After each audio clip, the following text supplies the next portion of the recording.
तेजस्वी यादव बिहार के दौरे पर हैं और दौरे पर हर जगह वो सिर्फ नीतीश कुमार पर आरोप लगा रहे हैं, कानून व्यवस्था की बात कर रहे हैं और जंगल राज की याद दिला रहे हैं कि जंगल राज पहले नहीं, जंगल राज तो अभी था।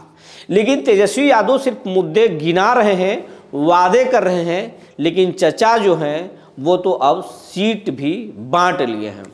एनडीए में सीटों का फार्मूला तय हो चुका है, कितने सीटों पर बीजेपी और एलजेपी आर लड़ेगी और कितने सीटों पर नीतीश कुमार लड़ेंगे।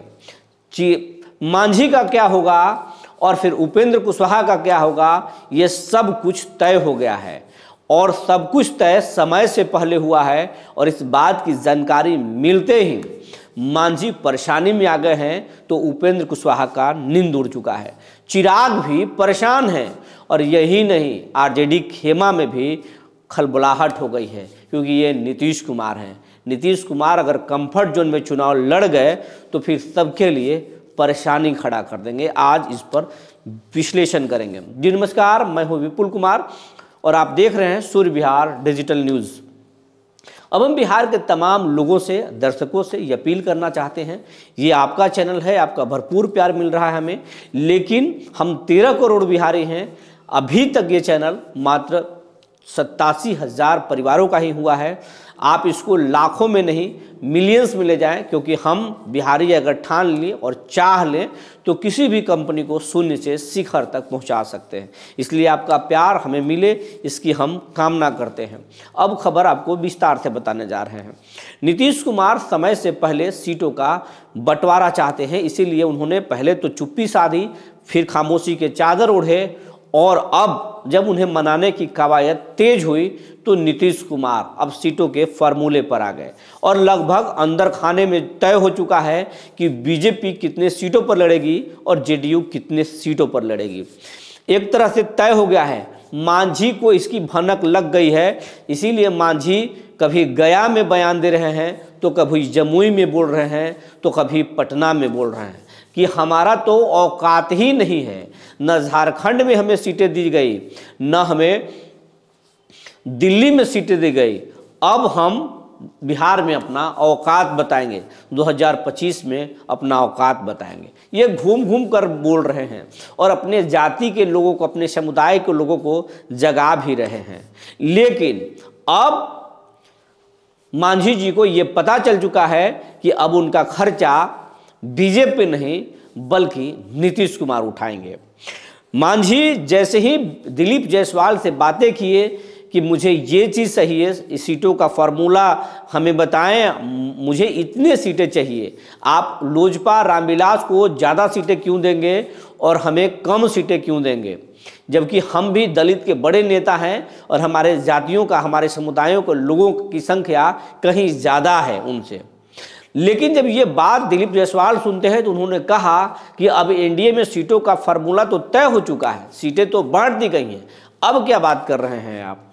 जब जानकारी, उनको पूरी जानकारी दी गई तो मांझी जी का होश उड़ गया। जानकारी ये है, अंदर खाने से जानकारी ये आ रही है कि नीतीश कुमार ने मांझी का खर्चा उठा लिया है कि मांझी को कितने सीटें देना है ये हम दे लेंगे। अब चिराग को आप समझिए, बीजेपी का खर्चा, बीजेपी चिराग का खर्चा उठाएगी। नीतीश कुमार ने साफ साफ कहा है कि चिराग का जिम्मा हम नहीं लेते हैं, चिराग को आप समझिए, उपेंद्र को आप समझिए, ये आपके लोग हैं, आपके हिसाब से चलते हैं, आपसे इनकी ट्यूनिंग अच्छी है, इनका खर्चा आप उठाइए, मांझी को हम देख लेंगे। मांझी को फड़फड़ाने दीजिए, मांझी को उड़ने दीजिए, लेकिन मांझी को हम लास्ट में देख लेंगे या कुछ करेंगे तो भी हम देख लेंगे। अब इस बात की जानकारी मांझी जी को लग गई, इसीलिए मांझी कल भागे भागे नीतीश कुमार से मुलाकात किए हैं और नीतीश कुमार से मुलाकात करके अपनी दुखड़ा गाए हैं।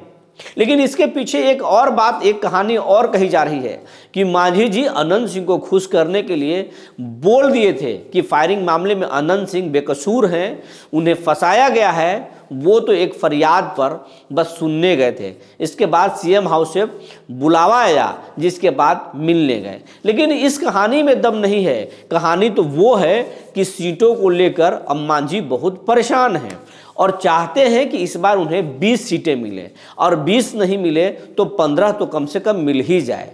अब पूरा परिवार तो सेट हो चुका है, कोई बहू विधायक हो गई है तो बेटा मंत्री है, सब कुछ सीट है, खुद वो केंद्रीय मंत्री हैं, तो अब किसको बनाए विधायक।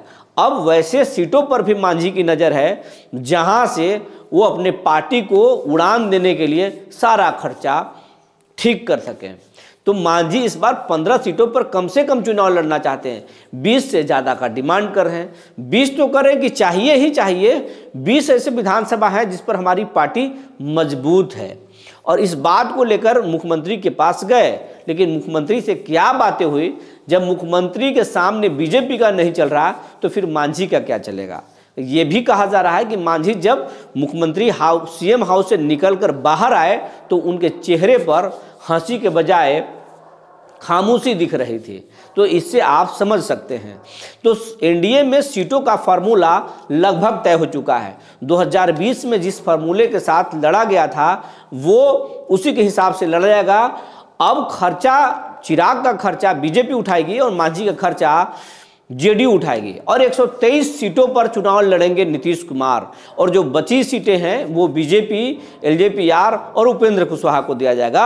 वो बीजेपी देखेगी कि उपेंद्र को कितना सीटें देना है और चिराग को कितना सीट देकर मना लेना है। मांझी के लिए नीतीश तैयार हैं, उनको मालूम है कि मांझी उड़ेंगे भी तो कुछ सीटें दे देंगे और नहीं तो डांट कर कम सीटों पर ही मना लेंगे। तो सीटों का लगभग फार्मूला तय हो गया है। अब उधर सिर्फ बातें कर रहे हैं तेजस्वी यादव, अभी सीटें नहीं बटी हैं। कांग्रेस का अलग ख्वाब है, आरजेडी अलग ख्वाब लेकर बैठी हुई है, सहनी अलग तैयारी कर रहे हैं, तो पारस एक बड़े सपना पाल बैठे हैं। देखने वाली बात होगी कि महागठबंधन में सीटों का फार्मूला क्या होगा और चुनाव किस तरीके से किस मुद्दों पर लड़ा जाएगा और कौन से दल बाजी मारती है।